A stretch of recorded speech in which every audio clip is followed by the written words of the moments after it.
Chapter 13. For 2 months the fugitives remained absent. In those 2 months, Mrs. Linton encountered and conquered the worst shock of what was denominated a brain fever. No mother could have nursed an only child more devotedly than Edgar tended her. Day and night he was watching, and patiently enduring all the annoyances that irritable nerves and a shaken reason could inflict.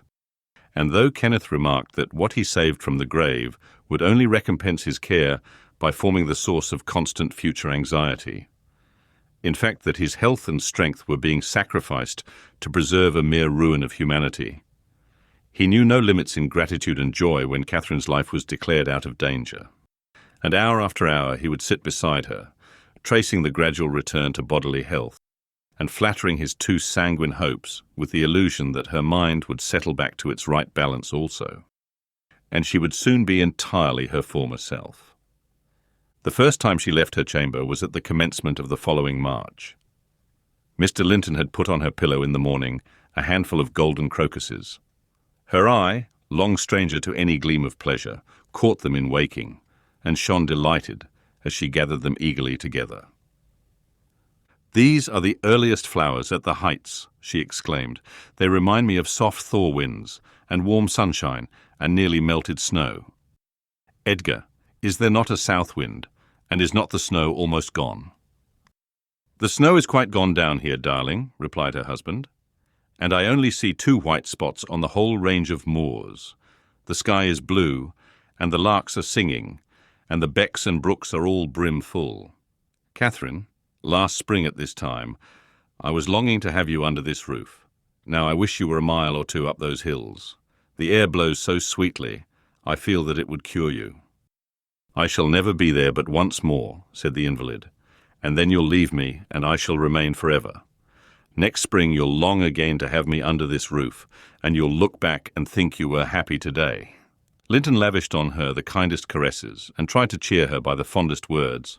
But vaguely regarding the flowers, she let the tears collect on her lashes and stream down her cheeks, unheeding. We knew she was really better, and therefore decided that long confinement to a single place produced much of this despondency, and it might be partially removed by a change of scene. The master told me to light a fire in the many weeks deserted parlour, and to set an easy chair in the sunshine by the window, and then he brought her down, and she sat a long while enjoying the genial heat, and as we expected, revived by the objects round her, which, though familiar, were free from the dreary associations investing her hated sick chamber. By evening she seemed greatly exhausted. Yet no arguments could persuade her to return to that apartment, and I had to arrange the parlour sofa for her bed till another room could be prepared.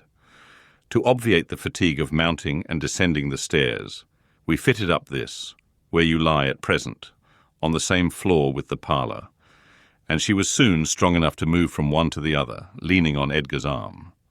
I thought myself she might recover, so waited on as she was. And there was double cause to desire it, for on her existence depended that of another. We cherished the hope that in a little while Mr. Linton's heart would be gladdened, and his land secured from a stranger's gripe by the birth of an heir. I should mention that Isabella sent to her brother, some 6 weeks from her departure, a short note announcing her marriage with Heathcliff. It appeared dry and cold, but at the bottom was dotted in with pencil an obscure apology, and an entreaty for kind remembrance and reconciliation if her proceeding had offended him, asserting that she could not help it then, and being done, she had now no power to repeal it. Linton did not reply to this, I believe, and in a fortnight more I got a long letter, which I considered odd, coming from the pen of a bride just out of the honeymoon. I'll read it, for I keep it yet. Any relic of the dead is precious, if they were valued living. Dear Ellen, it begins. I came last night to Wuthering Heights, and heard for the first time that Catherine has been, and is yet very ill. I must not write to her, I suppose, and my brother is either too angry or too distressed to answer what I sent him. Still, I must write to somebody, and the only choice left me is you. Inform Edgar that I'd give the world to see his face again, that my heart returned to Thrushcross Grange in 24 hours after I left it, and is there at this moment, full of warm feelings for him. And Catherine.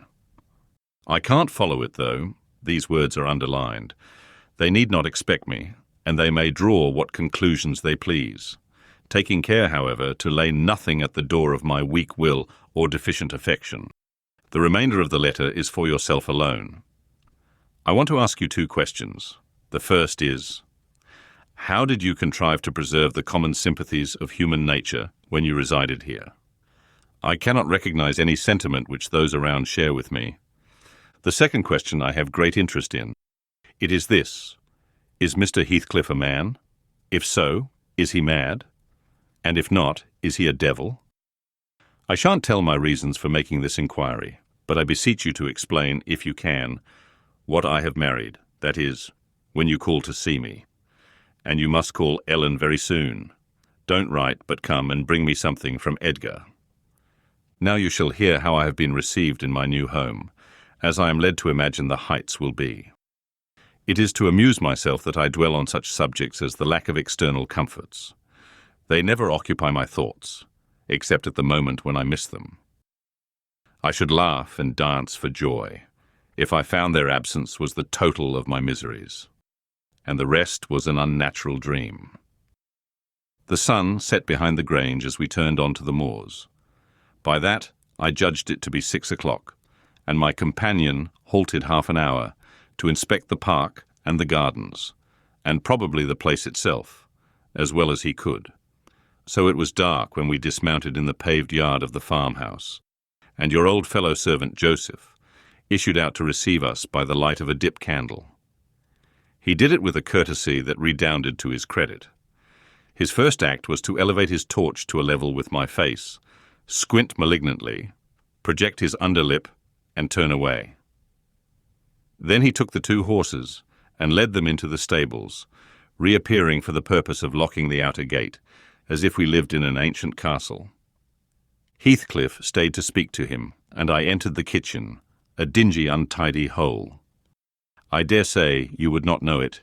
It is so changed since it was in your charge. By the fire stood a ruffianly child, strong in limb and dirty in garb, with a look of Catherine in his eyes and about his mouth. This is Edgar's legal nephew, I reflected. Mine in a manner. I must shake hands, and yes, I must kiss him. It is right to establish a good understanding at the beginning. I approached, and attempting to take his chubby fist, said, "How do you do, my dear?" He replied in a jargon I did not comprehend. "Shall you and I be friends, Hareton?" was my next essay at conversation. An oath and a threat to set Throttler on me if I did not frame off rewarded my perseverance. "Hey, Throttler, lad," whispered the little wretch, rousing a half-bred bulldog from its lair in a corner. "Now wilt thou be ganging?" he asked authoritatively. Love for my life urged a compliance. I stepped over the threshold to wait till the others should enter. Mr. Heathcliff was nowhere visible, and Joseph, whom I followed to the stables, and requested to accompany me in, after staring and muttering to himself, screwed up his nose and replied, "Mim, mim, mim." Did I've Christian body hear aught like it, mincing unmunching? How can I tell what ye say? "I say I wish you to come with me into the house," I cried, thinking him deaf, yet highly disgusted at his rudeness. "None o' me. I getten summat else to do," he answered, and continued his work, moving his lantern jaws meanwhile, and surveying my dress and countenance, the former a great deal too fine, but the latter, I'm sure, as sad as he could desire, with sovereign contempt. I walked round the yard, and through a wicket to another door at which I took the liberty of knocking, in hopes some more civil servant might show himself. After a short suspense, it was opened by a tall, gaunt man, without neckerchief, and otherwise extremely slovenly.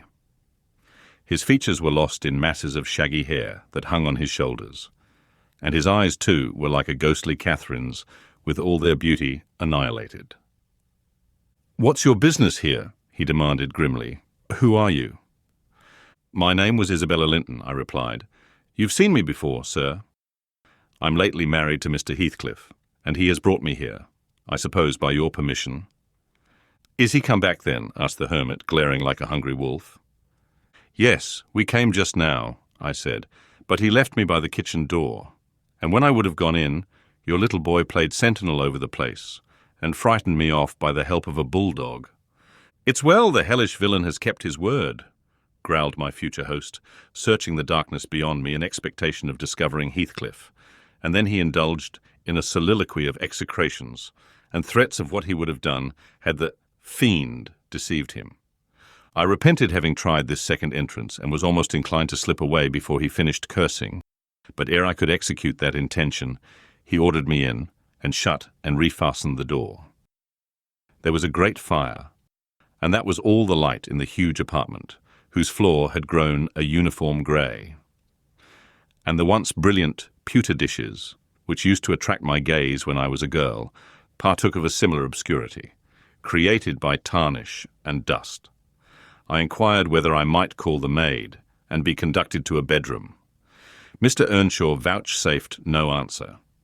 He walked up and down, with his hands in his pockets, apparently quite forgetting my presence, and his abstraction was evidently so deep, and his whole aspect so misanthropical, that I shrank from disturbing him again. You'll not be surprised, Ellen, at my feeling particularly cheerless, seated in worse than solitude on that inhospitable hearth, and remembering that 4 miles distant lay my delightful home, containing the only people I loved on earth. And there might as well be the Atlantic to part us. Instead of those 4 miles, I could not overpass them. I questioned with myself, where must I turn for comfort? And mind you don't tell Edgar or Catherine. Above every sorrow beside, this rose preeminent, despair at finding nobody who could or would be my ally against Heathcliff. I had sought shelter at Wuthering Heights, almost gladly, because I was secured by that arrangement from living alone with him, but he knew the people we were coming amongst, and he did not fear their intermeddling. I sat and thought a doleful time. The clock struck 8 and 9, and still my companion paced to and fro, his head bent on his breast and perfectly silent, unless a groan or a bitter ejaculation forced itself out at intervals. I listened to detect a woman's voice in the house, and filled the interim with wild regrets and dismal anticipations, which at last spoke audibly in irrepressible sighing and weeping. I was not aware how openly I grieved, till Earnshaw halted opposite in his measured walk, and gave me a stare of newly awakened surprise. Taking advantage of his recovered attention, I exclaimed, "I'm tired with my journey, and I want to go to bed. Where is the maid-servant? Direct me to her, as she won't come to me." "We have none," he answered. "You must wait on yourself." "Where must I sleep, then?" I sobbed. I was beyond regarding self-respect, weighed down by fatigue and wretchedness. "Joseph will show you Heathcliff's chamber," said he. "Open that door. He's in there." I was going to obey, but he suddenly arrested me and added in the strangest tone, "Be so good as to turn your lock and draw your bolt. Don't omit it." "Well," I said, "but why? Mr. Earnshaw." I did not relish the notion of deliberately fastening myself in with Heathcliff. "Look here," he replied, pulling from his waistcoat a curiously constructed pistol, having a double-edged spring knife attached to the barrel. "That's a great tempter to a desperate man, is it not? I cannot resist going up with this every night and trying his door. If once I find it open, he's done for. I do it invariably, even though the minute before I have been recalling 100 reasons that should make me refrain. It is some devil that urges me to thwart my own schemes by killing him. You fight against that devil for love, as long as you may. When the time comes, not all the angels in heaven shall save him." I surveyed the weapon inquisitively. A hideous notion struck me. How powerful I should be possessing such an instrument. I took it from his hand and touched the blade. He looked astonished at the expression my face assumed during a brief second. It was not horror, it was covetousness.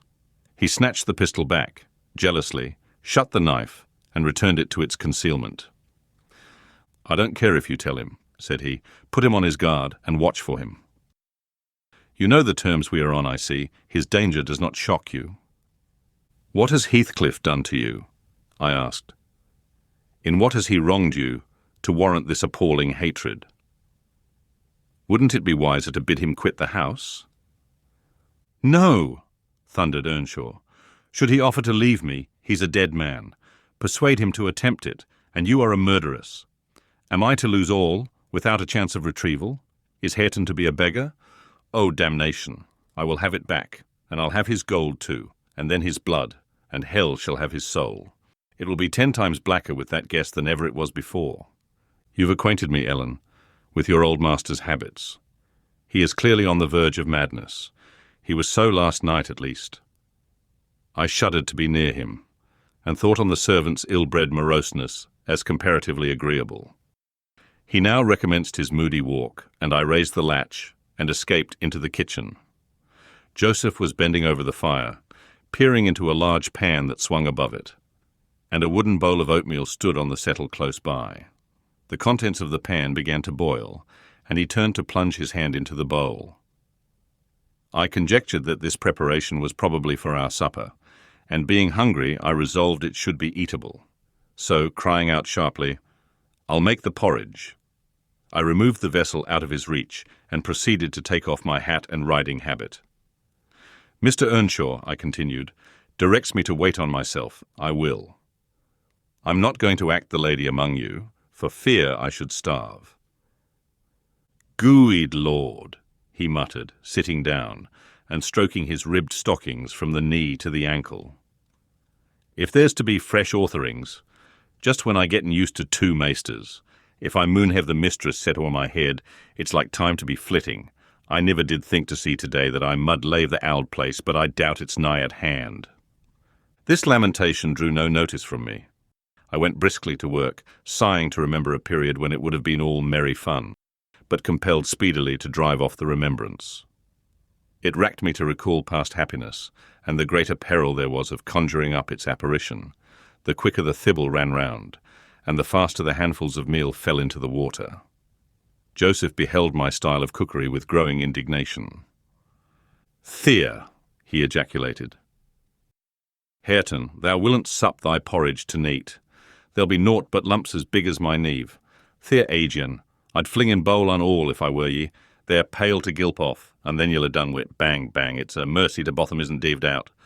It was rather a rough mess, I own, when poured into the basins. 4 had been provided, and a gallon pitcher of new milk was brought from the dairy, which Hareton seized and commenced drinking and spilling from the expansive lip. I expostulated, and desired that he should have his in a mug, affirming that I could not taste the liquid treated so dirtily. The old cynic chose to be vastly offended at this nicety, assuring me repeatedly that the barn was every bit as good as I, and every bit as woolsome, and wondering how I could fashion to be so conceited. Meanwhile the infant ruffian continued sucking, and glowered up at me defyingly as he slavered into the jug. "I shall have my supper in another room," I said. "Have you no place you call a parlour?" "Parlour," he echoed sneeringly. "Parlour. Nay, we've no a parlours. If you done it like we're company, there's maisters, and if you done it like maister, there's us." "Then I shall go upstairs," I answered. "Show me a chamber." I put my basin on a tray, and went myself to fetch some more milk. With great grumblings the fellow rose, and preceded me in my ascent. We mounted to the garrets. He opened a door now and then, to look into the apartments we passed. "Here's a ram," he said at last, flinging back a cranky board on hinges. "It's weel enough to ate a few porridge in. There's a pack of corner to corner there, meatily clane. If you're feared o' muckying your grand silk clothes, spread your handkerchief o' the top on't." The ram was a kind of lumber hole smelling strong of malt and grain, various sacks of which articles were piled around, leaving a wide bare space in the middle. "Why, man," I exclaimed, facing him angrily, "this is not a place to sleep in." "I wish to see my bedroom." "Bedroom," he repeated in a tone of mockery. "Ya see all to bedrooms, there is. Yon's mine." He pointed into the second garret, only differing from the first in being more naked about the walls, and having a large, low, curtainless bed with an indigo-coloured quilt at one end. "What do I want with yours?" I retorted. "I suppose Mr. Heathcliff does not lodge at the top of the house, does he?" "Oh, it's Maister Hathercliff's you're wanting," cried he, as if making a new discovery. "Couldn't ye ha' said so at onst? And then I mud ha' telled ye about all this wark, that's just one ye cannot see. He allus keeps it locked, and nobody ever mells on't but hissel." "You've a nice house, Joseph," I could not refrain from observing, "and pleasant inmates. And I think the concentrated essence of all the madness in the world took up its abode in my brain the day I linked my fate with theirs. However, that is not to the present purpose. There are other rooms. For heaven's sake be quick, and let me settle somewhere." He made no reply to this adjuration, only plodding doggedly down the wooden steps and halting before an apartment which, from that halt and the superior quality of its furniture, I conjectured to be the best one. There was a carpet, a good one, but the pattern was obliterated by dust, a fireplace hung with cut paper dropping to pieces, a handsome oak bedstead with ample crimson curtains of rather expensive material and modern make, but they had evidently experienced rough usage. The valances hung in festoons, wrenched from their rings, and the iron rod supporting them was bent in an arc on one side, causing the drapery to trail upon the floor. The chairs were also damaged, many of them severely, and deep indentations deformed the panels of the walls. I was endeavouring to gather resolution for entering and taking possession when my fool of a guide announced, "This here is to Maister's." My supper by this time was cold, my appetite gone, and my patience exhausted. I insisted on being provided instantly with a place of refuge and means of repose. "Where the divil," began the religious elder, "the Lord bless us, the Lord forgive us, where the hell would ye gang, ye marred wearisome knout, ye've seen all but Hareton's bit of a chammer. There's not another hoyle to lie down in the house." I was so vexed, I flung my tray and its contents on the ground, and then seated myself at the stairs head, hid my face in my hands, and cried. "Ech, exclaimed Joseph. "Weel done, Miss Cathy. Weel done, Miss Cathy. Howsiver to Maister, so'll just tumble o'er them broken pots. And then we's hear summat, we's hear how it's to be. Good for naught madling. Ye desarve pining for this to Chursmas, flinging the precious gifts. God, under foot are ye flaysome rages. But I'm mistarn if ye show your spirit lang. Will Hathercliff bide sich bonny ways, think ye? I no but wish he may catch you on that plisky. I no but wish he may." And so he went on scolding to his den beneath, taking the candle with him, and I remained in the dark.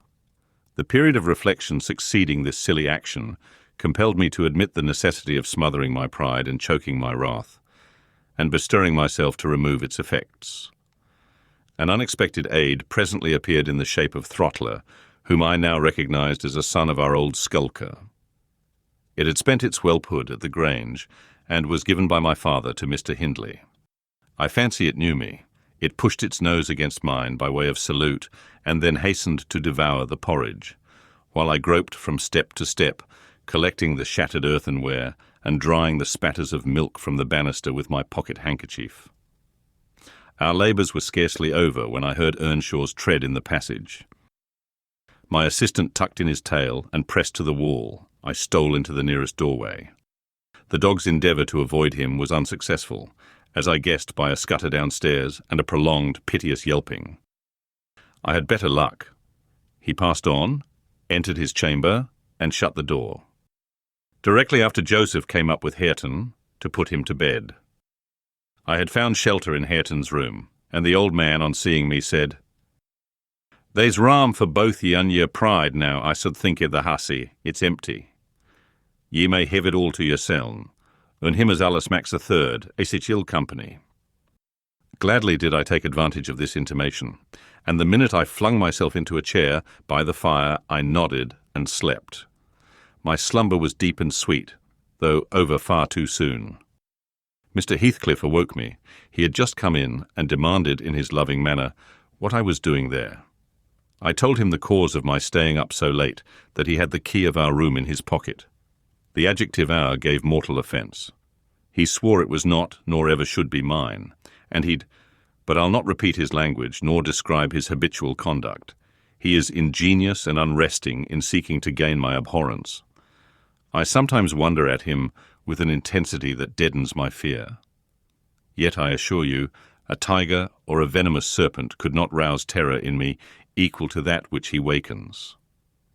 He told me of Catherine's illness and accused my brother of causing it, promising that I should be Edgar's proxy in suffering till he could get hold of him. I do hate him. I am wretched. I have been a fool. Beware of uttering one breath of this to anyone at the Grange. I shall expect you every day. Don't disappoint me. Isabella.